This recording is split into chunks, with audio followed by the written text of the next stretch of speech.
En Francia trabajaba y era... ¿En Francia qué es lo que hiciste? O sea, vos tenés una suerte como de exilio voluntario. Sí, claro, exacto. Trabajaba y bueno, iba a bailar, iba a las marchas del orgullo, Sí.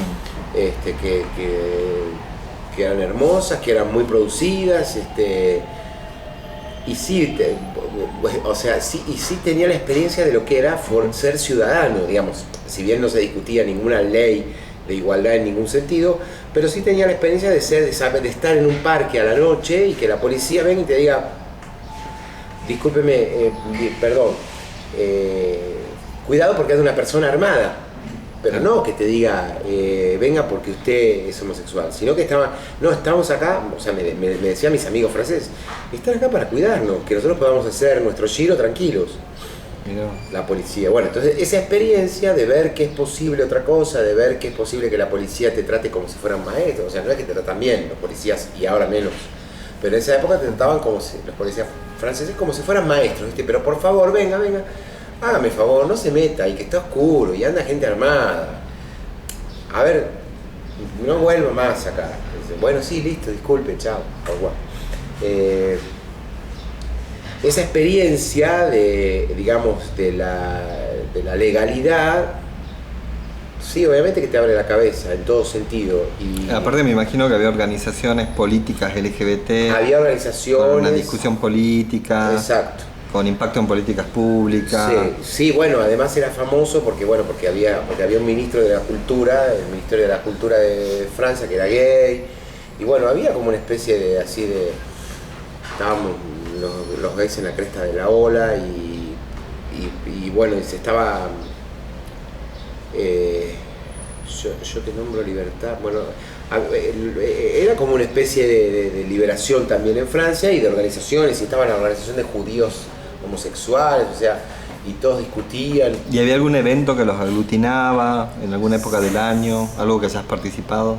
Bueno, estaba la marcha, que eran varios días, después había una feria que se llamaba la Feria del Trono, que se hacía en un bosque cercano a París, la Feria del Trono, que era como un parque de diversiones, pero que había después stands donde se vendían todas cosas con la bandera del arco iris. No era exclusivamente gay, pero las organizaciones de la comunidad LGBT iban. Después también me llamaba mucho la atención a mí, muchísimo la atención, porque conocía miles de travestis brasileras y argentinas en París, ricas, multimillonarias, bellas, y muy ricas, trabajando en la Avenue Foch, ahí en el Bois de Boulogne, donde andaban los príncipes y todo eso, y ellos estaban ahí en sus Ferrari o en sus Audi nuevas. Pero bueno, eso era un detalle de la cuestión social. Pero sí, había una organización, los partidos sí tenían su área de diversidad. En esa época no existía el concepto de diversidad, se llamaba LGBT, y ahí también había, por ahí sí había algunos que decían queer, pero en Francia no se usaba mucho.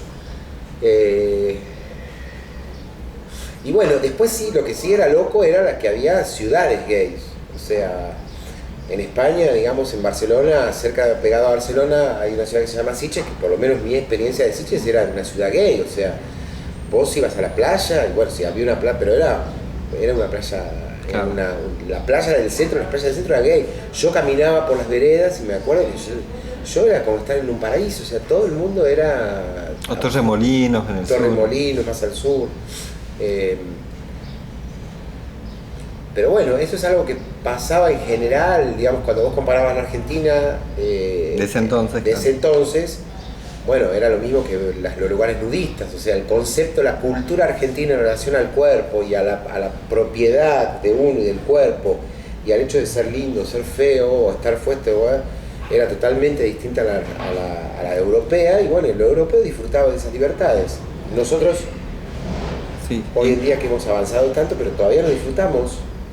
¿Y en qué rubro laburabas cuando estabas en Francia? Y ahí trabajaba en una empresa, digamos, trabajé en muchas cosas, pero trabajaba en una empresa que fabricaba máquinas para hacer gimnasia.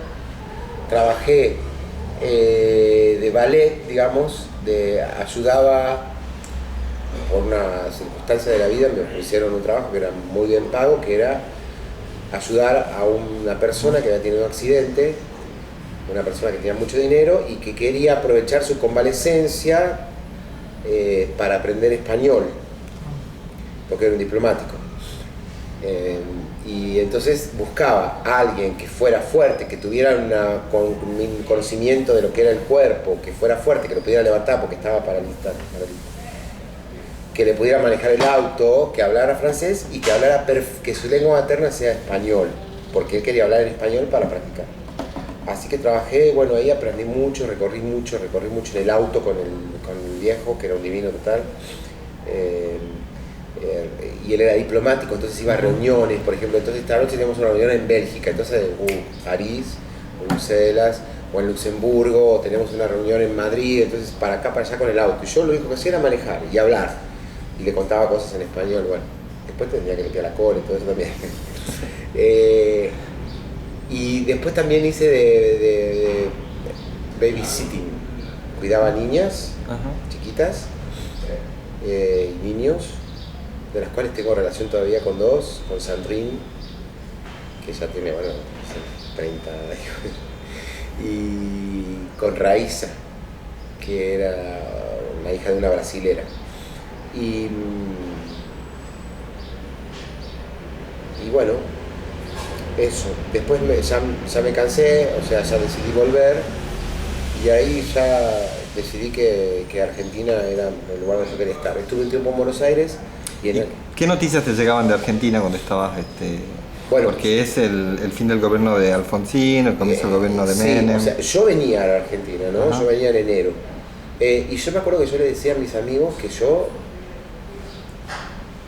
veía mal, yo lo veía mal, yo veía que estaba mal la cosa, pero era un milagro, o sea, pero por todos lados te decían que era el milagro argentino, ¿no? Claro. O sea, yo no sé bien qué veía mal, pero yo en Buenos Aires veía que algo estaba mal, yo veía que San Telmo, no sé, yo veía que algo estaba mal. Y me acuerdo que mi madre me decía, bueno, pero no lo digas mucho, porque la gente estaba como embalada en una historia de... Estaba en el sueño, claro, Claro, de que está todo bien, mirá, ahora tenemos teléfonos que funcionan. Y me acuerdo del tema de los celulares, que en Europa no existían, y yo venía a Buenos Aires de vacaciones, y todo el mundo estaba con un Motorola bebé que era así chiquitito, y en París no lo veías. Por ahí el auto del presidente, no sé, de Mitterrand tendría un teléfono, pero había un desfasaje. De todas maneras, también a mí digamos, de alguna forma, esta cosa de que los argentinos me iban a visitar y tenían más plata que yo, y tenían más plata que yo, o sea, tenía un profesor de música, mis amigos, te digo, profesor de música, profesor de gimnasia, tenían más plata que yo, iban, digamos, con $10.000 para gastar en 15 días, entonces yo los iba al aeropuerto a despedir así, chavos, se iban a Grecia, se iban a Londres, volvían con valijas que se habían comprado de todo, y yo digo, bueno, yo me vuelvo a Argentina, o sea, porque si estoy acá, yo de extranjero, cagándome de hambre, laburando por no sé, en un principio 5.000 francos franceses, después 1.500 euros, y estos allá en Argentina son... Así que ese canto de la sirena me llamó, y vine con trabajo.